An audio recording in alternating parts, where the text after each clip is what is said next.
2 Maccabees chapter 2. In the records it will be found that Jeremiah the prophet ordered the deportees to take some of the fire with them as indicated, and that the prophet, in giving them the law, directed the deportees not to forget the commandments of the Lord, or be led astray in their thoughts, when seeing the gold and silver idols, and their adornments. With other similar words he exhorted them, that the law should not depart from their hearts. The same document also tells how the prophet, in virtue of an oracle, ordered that the tent and the ark should accompany him, and how he went to the very mountain that Moses climbed to behold God's inheritance. When Jeremiah arrived there, he found a chamber in a cave, in which he put the tent, the ark, and the altar of incense. Then he sealed the entrance. Some of those who followed him came up intending to mark the path, but they could not find it. When Jeremiah heard of this, he reproved them. The place is to remain unknown until God gathers his people together again and shows them mercy. Then the Lord will disclose these things, and the glory of the Lord and the cloud will be seen, just as they appeared in the time of Moses and of Solomon, when he prayed that the place might be greatly sanctified.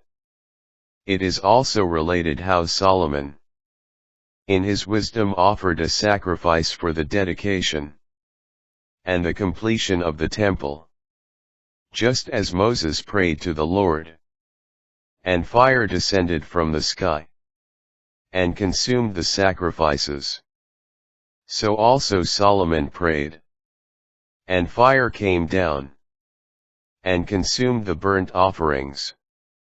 Moses had said, because it had not been eaten, the purification offering was consumed. Solomon also celebrated the feast in the same way for 8 days. These same things are also told in the records and in Nehemiah's memoirs, as well as how he founded a library and collected the books about the kings and the prophets, the books of David, and the royal letters about votive offerings. In like manner Judas also collected for us all the books that had been scattered because of the war, and we now have them in our possession.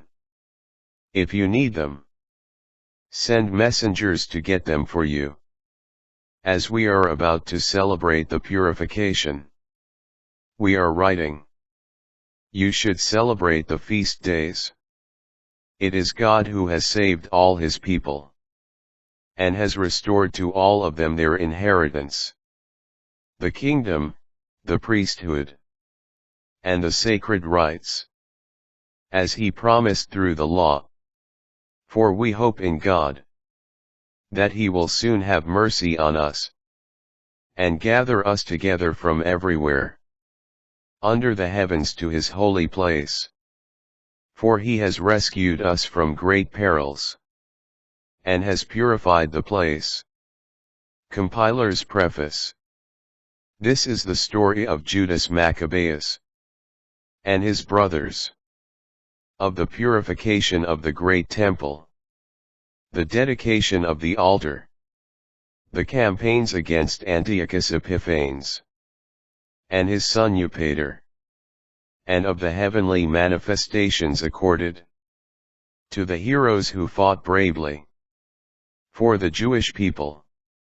Few as they were, they plundered the whole land, put to flight the barbarian hordes, regained possession of the temple, renowned throughout the world, and liberated the city. They re-established the laws that were in danger of being abolished, while the Lord favored them with every kindness. All this, detailed by Jason of Cyrene in 5 volumes, we will try to condense into a single book. For in view of the flood of data, and the difficulties encountered, given such abundant material, by those who wish to plunge into accounts of the history, we have aimed to please those who prefer simply to read, to make it easy for the studious, who wish to commit things to memory, and to be helpful to all. For us who have undertaken the labor of making this digest, the task, far from being easy, is one of sweat and of sleepless nights. Just so, the preparation of a festive banquet is no light matter for one who seeks to give enjoyment to others. Similarly, to win the gratitude of many, we will gladly endure this labor, leaving the responsibility for exact details to the historian, and confining our efforts to presenting only a summary outline.